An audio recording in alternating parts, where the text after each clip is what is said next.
Today was his 20th birthday, and excitement buzzed through him like an electric current. Happy birthday, young master. Happy birthday, young master. Thank you so much. Just like that, I have become an adult. The house smelled faintly of breakfast, fresh bread and roasted plantains. Outside, servants hurried to and fro, carrying trays and arranging the small decorations for the intimate gathering. Rahila, you hear what I hear yesterday? No, what happened? Mama Nkechi, the one we still the owe rent. What did she do? She buy big phone, 3 camera, phone cost pass her rent. Ah wow! So na phone go sleep for house, while rent go stand for outside. Now why landlord they look her now like tax officer? Anytime he see her, I they calculate. Some people they enjoy life past their pocket. Life hard, but some people they make am harder by force. BC, your pot they shout, oh, chai! Make I go check food for fire, make I no burn Oga house. If Oga house burn, now your phone you go use pay. I beg shift, no put evil talk for your mouth. Obinna's friends milled about in the garden, some joking quietly with each other, others peeking through the windows to catch the first glimpse of him. His father, a tall man with a calm presence, entered the room. "Happy birthday, my son," he said, his voice steady and warm. Obinna's eyes widened with anticipation. He imagined all the grand gifts, the expensive watches, the rare gadgets, maybe even a car. But what he saw was small and simple, a book-shaped package. He tore the paper eagerly, but his heart sank as the cover revealed itself. It was a Bible. Confusion flashed across Obinna's face. This is all," he stammered. "A book. I expected more. I wanted something extraordinary." His father smiled gently. Obinna, all these things may fade, they may vanish, but this would guide your life. This will show you the way when things seem dark. This is the greatest gift I can give. Anger bubbled inside Obinna. How could his father think this simple book could replace the treasures he had imagined? He felt humiliation and disappointment clawing at his chest. With a shout, he threw the Bible onto the table and stormed out of the room, slamming the door behind him. The laughter and chatter of the small celebration paused. Guests exchanged uneasy glances, unsure how to react. Obinna's footsteps echoed down the corridor, each step a mix of pride and fury. He had left behind a gift that could have changed his life, and he didn't yet realize the journey that awaited him.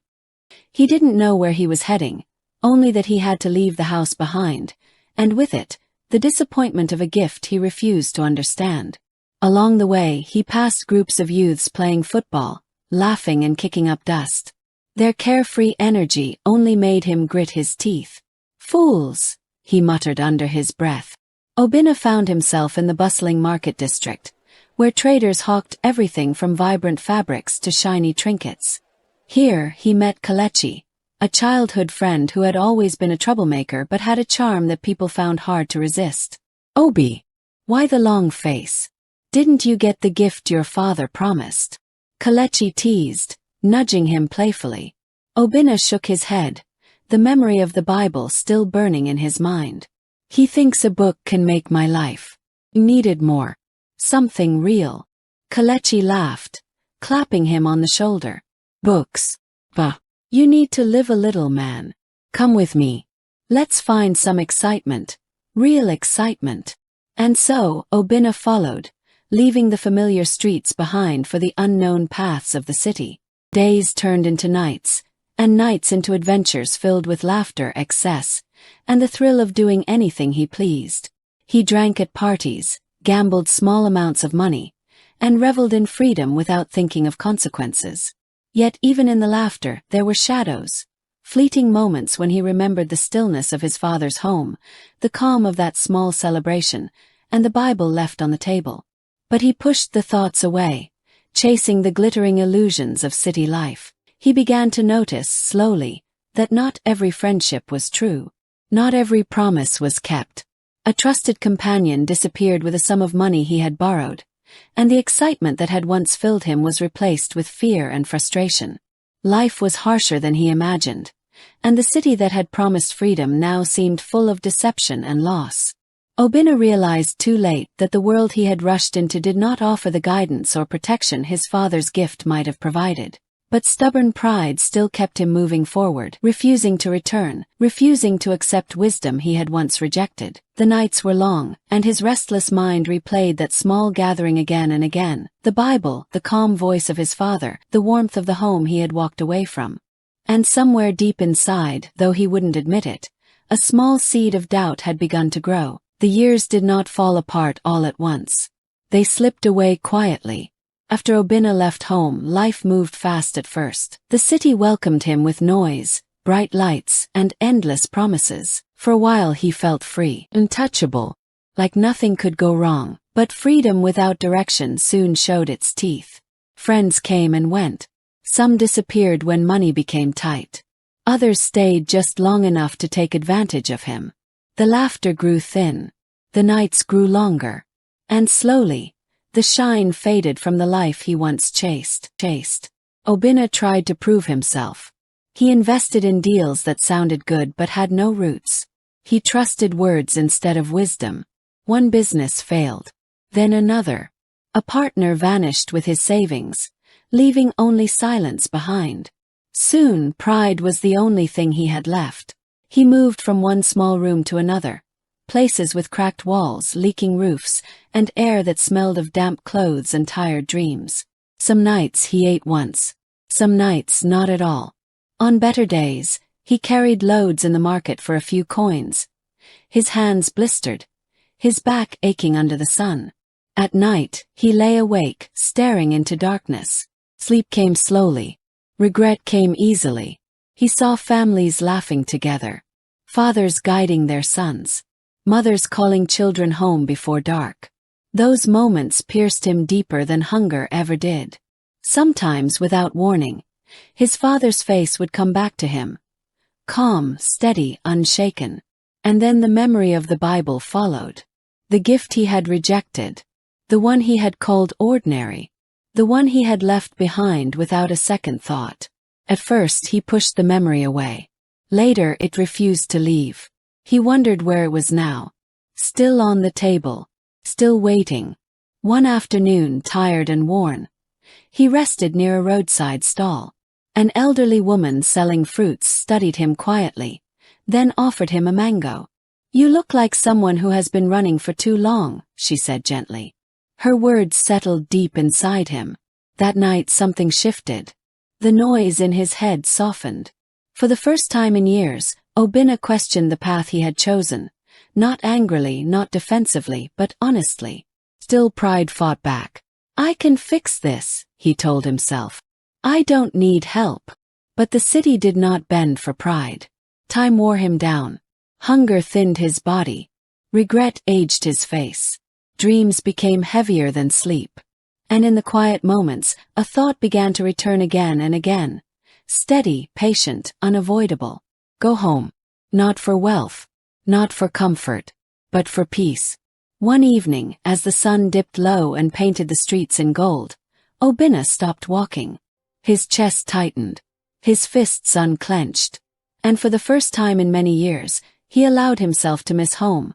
Not the house, but the love he had walked away from. With nothing left to prove and nothing left to lose, Obinna turned his steps toward the past. Toward truth. Toward forgiveness. Toward home. The road home felt longer than Obinna remembered. His feet dragged against the ground as he walked through streets that once knew his name. Shops had changed. Walls were older. Trees had grown taller. Yet somehow, everything still felt familiar, like a place that never truly forgot him. When he reached the gate, he stopped. The compound beyond it was quiet. Too quiet. His heart beat harder as he rested his hand on the metal, unsure, afraid of what waited on the other side. Before he could speak, the gateman studied his face. Long, careful, uncertain. I be Obinna," he said softly. The gateman froze. Moments later, hurried footsteps approached. The housemaster appeared, eyes widening as he looked at the thin man standing at the gate. Shock crossed his face. Then disbelief. Then something like joy. "Young master," he whispered. Obinna nodded. The housemaster pulled him into a tight embrace. His hands trembled as he held him, as if afraid he would disappear again. Without questions, without judgment, he welcomed him inside. Inside the house, time seemed to pause. Servants gathered quietly. They helped him bathe. They dressed him in clean clothes. They placed food before him. Slowly, strength returned to his body. Warmth returned to his bones. Then the housemaster sat beside him. His voice was gentle, heavy.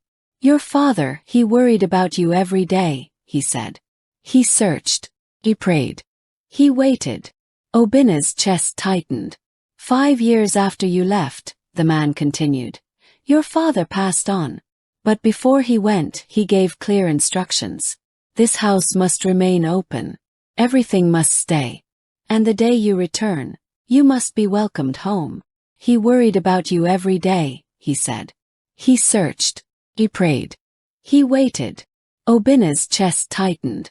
"5 years after you left," the man continued, "your father passed on.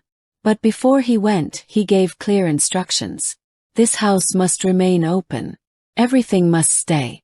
And the day you return, you must be welcomed home." Binna broke. Tears fell freely now. Years of pain, hunger, and regret poured out in silence. After a while, he looked up. "Where's a Bible? The one Father gave me." The housemaster stood and returned moments later, holding it carefully. Obinna took it with shaking hands. Inside he found a letter. His father's words were calm, steady, loving. The letter spoke of direction, not riches, of wisdom, not pride. It said that everything Obinna would ever need, peace, strength, purpose, was rooted in the word he had once rejected. It told him that all his father owned had already been prepared for him. But more than wealth, the Bible was meant to anchor his life, so he would not be lost again. Obinna could not hold himself together anymore. He wept openly. That night, he sat alone in his old room. The walls were quiet. The air was still. He opened the Bible and read slowly, line by line. Not to prove anything. Not to impress anyone. Just to understand. Outside, the house rested peacefully. Inside, something broken began to heal. Obinna had chased the world and lost himself.